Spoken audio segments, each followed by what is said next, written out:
Градоначалникот на Газибаба Бубан Стефковски заедно со заменик министерот за социјална политика Ѓоко Велковски и ректорот на Универзитетот Скопје Аце Миленковски доделија бесплатни ранчиња и училишен прибор на децата од грижувачки семејства. Стефковски изрази благодарност за поддршката и нагласи дека општината продолжува да ги поддржува згрижувачките семејства. На 14 септември паркот на франкофонијата ќе биде домаќин на музичкиот настан Нешто што ќе остане. Сцената ќе ја делат Лара Пајак, Таско, Лозано, како и други македонски изведувачи, а водител ќе биде Сашко Коцев. Организаторите најавуваат музички доживувања за сите генерации. Настанот започнува во 20 часот.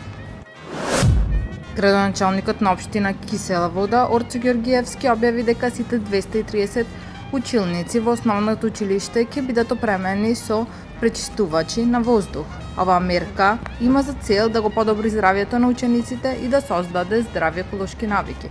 Проектот започнува со инсталација на пречистувачи во основното училиште Невена Ѓоргиева Дуња и ќе продолжи и со другите училишта, а наскоро ќе бидат поставени и во поголемите паркови на општината. Ѓоргиевски истакна дека ова е дел од пошироката стратегија за борба против загадувањето на воздухот и создавање на поздрава средина за децата. Општина Илинден започна изградба на ново детско и кошаркарско игралиште во Бучинци. Детското игралиште ќе вклучува лулашки, лизгалки, клацкалки, клупи и канти за отпадоци, додека кошаркарското игралиште ќе има бетонска подлога и кош. Градоначалникот Александар Ѓоргиевски истакна дека новиот простор ќе обезбеди можност за игра, забава и спорт за децата и младите од Бучинци.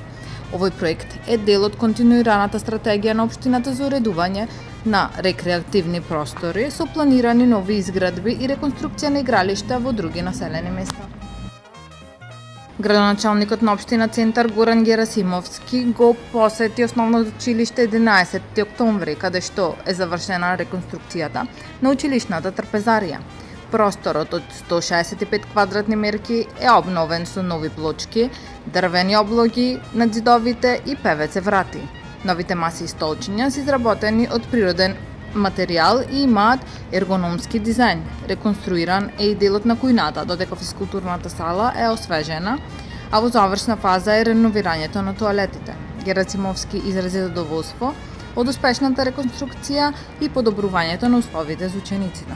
Таму е Скопје, град мој љубав лише, што ми расуте сни. Вечно ќе ја сакам, убавка ја